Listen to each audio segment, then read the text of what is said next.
Did you know you can turn yourself into anything that you want with AI? Take a look at this. This is me at the Oscars. This is me in Manhattan. This is me as a homeless man. And this is me having a business meeting. This is me playing music instruments. And here is a video of me. As you can see, I can turn myself into anything that I want. And in this video, I'm gonna show you step by step how you can do it too with your own photo. Alright, here we are at the starting screen of FreePic. Now, to generate these images, you first have to go to AI Image Generator. And on the left side, you can see we have character here. So let's click on character and here you can see the characters. You can already see I created two characters of myself. The first one was just with selfie photos and the other one was just screenshots from my videos. I noticed that when I used these selfie photos, it wasn't that great, but when I used screenshots from my videos, the quality was a lot better. So what you need to do is you need to create a new character by clicking on new character. And here you can create a character of yourself. Here you can find some information. They say you need to use 12 to 24 images, although 5 to 25 can also work. I used 20 images and the most important thing here was I used different facial expressions. So if you have different facial expressions, that definitely helps to get better results. Now here you can write a name for your character. Obviously you would use your own name if you want to.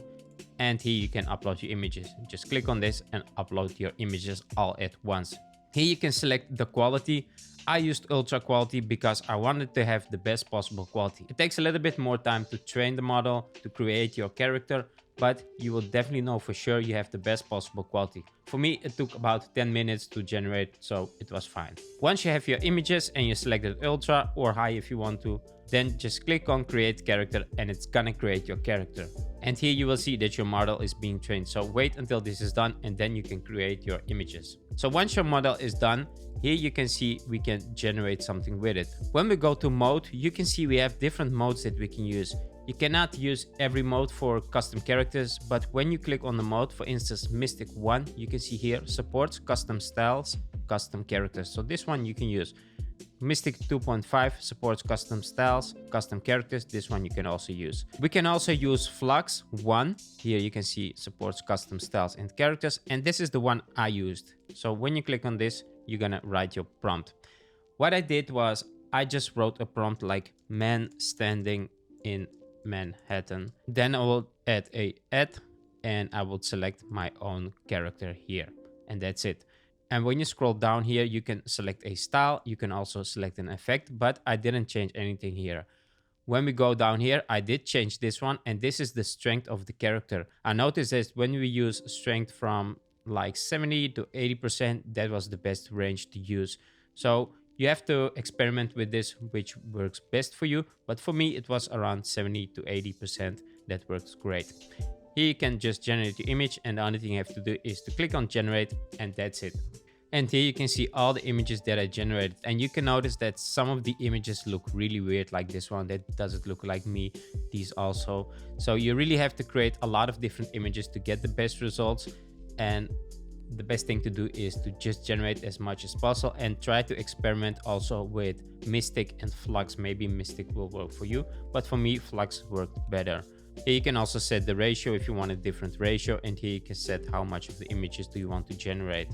And you can see not all these images look great, but once you get the hang of it and you try out different prompts, you will notice that many of these images look very funny to look at. And once you have some of these images that you want to use, just go to the image, click export here, and you can upscale and download. And that's what I do to get the best quality. Now, the next thing is to generate videos. Because FreePic doesn't have image to video yet, it's coming soon. We're gonna use another website to generate videos from our images. So let's go back to my browser. And here you can see I'm at the site of Minimax Hailuo, however you pronounce that. This is Minimax's video generation, and what we need to do here is, you can see here we have a button that we can upload our photo, and the only thing you have to do is to just upload your photo and write a prompt for your video. So let's say for instance camera zooms out or whatever you have in your mind, and then just generate. You can see it costs 30 credits and this is what I have left. So I think it was like 70 credits I have for free, so I didn't pay anything. This one is free.